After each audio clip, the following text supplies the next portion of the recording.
Hello, Dense MC here with another Charlie's Angels summary and review.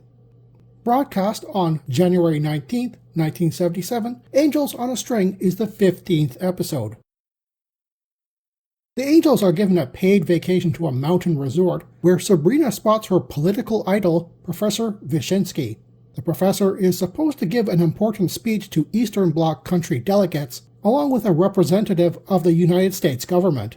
After a fun secret rendezvous, the admiring Sabrina later tries to contact him, but he acts as if they've never met. Even the other Angels are incredulous, but support her trying to find out what's going on. This episode features Theodor Bickel as the wise Polish author Professor Peter Wyszynski, Albert Paulson as Anton Rebic, the leader of a Polish-American Freedom League, and Gary Wood as his peanut-munching henchman Paul. Gary will act as three more different characters in Charlie's Angels Seasons 2, 4, and 5. Also featuring in this episode is Charles Cypher as FBI security agent Haller, and Jude Ferres as this near-silent henchman Carl. Sabrina keeps humming the heroic Polonaise, originally Chopin's Opus No. 53 in A-flat major. Thematically relevant, seeing as the Polish composer's piece is known to have inspired French writer Aurore Dupin, better known by her pen name George Sand. She deemed the piece inspiring and in the spirit of the French revolutions of 1848. She named the piece heroic, which stuck with it ever since. Interesting quote: on the way to the resort, Jill and Kelly put up with Sabrina's constant humming of the heroic Polonaise and praise of Polish political writer Wyszynski. Kelly teases, "Oh, a 60-year-old man. She's got a crush on a 60-year-old man." It's always nice to hear casual chatter among the Angels. It makes them seem less like serious co-workers and more like genuine friends. There is even a childish tone to how Kelly says it, meaning it really is just a joke. But I wonder what Kelly was saying about Jill's infatuation with the elderly assassin Jericho behind her back in episode 13's Angel Trap. Interesting scene of the episode has got to be Sabrina's infiltration of a secured banquet hall full of international representatives. She doesn't even know what's going on yet and is still acting on gut feeling at this point.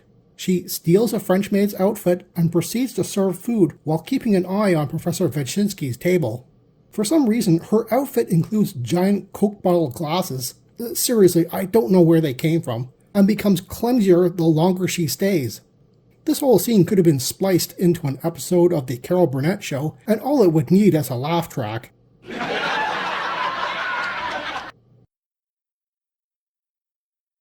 I'm not quite sure what the title is referring to, as being on a string usually means being controlled or manipulated in some way, and that's not the case here.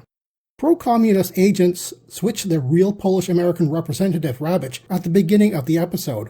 It's a really good reversal of expectations as the viewer is led to believe they are kidnapping Wyszynski's son instead.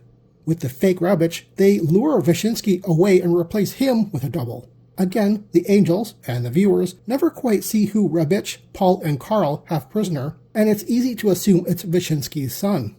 With Sabrina noticing how odd Wyszynski is acting after having a drink with the real one earlier, she begins to investigate.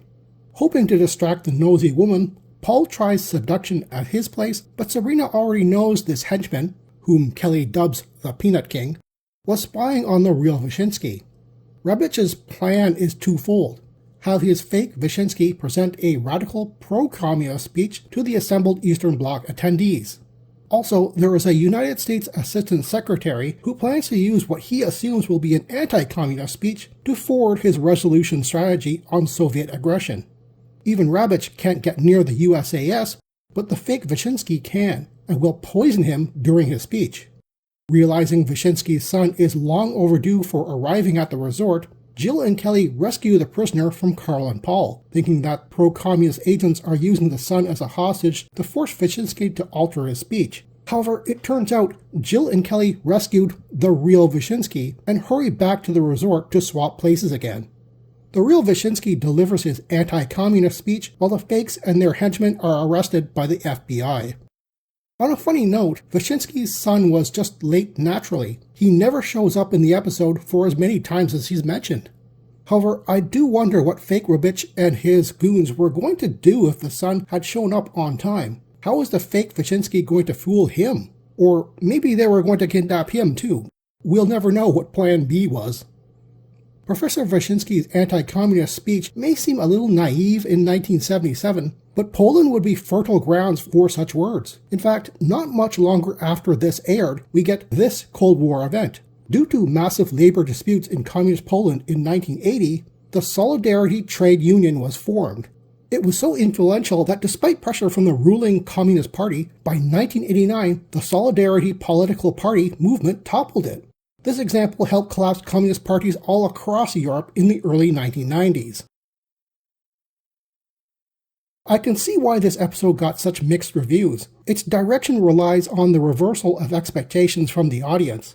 What seems like a simple hostage situation turns out to be an elaborate swapping of a body double. The latter seems far-fetched, which leads to a lot of reviews to dismiss this one.